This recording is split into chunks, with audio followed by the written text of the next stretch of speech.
கர்த்தருக்கு சோத்திரம்.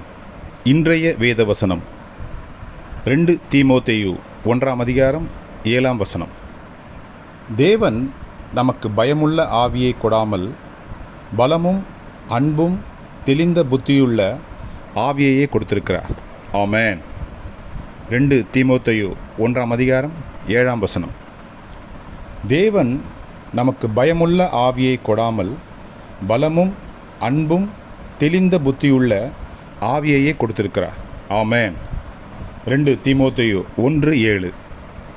கர்த்தர் உங்களை ஆசீர்வதிப்பாராக, உங்களோடு கூட இருப்பாராக. ஆமென்.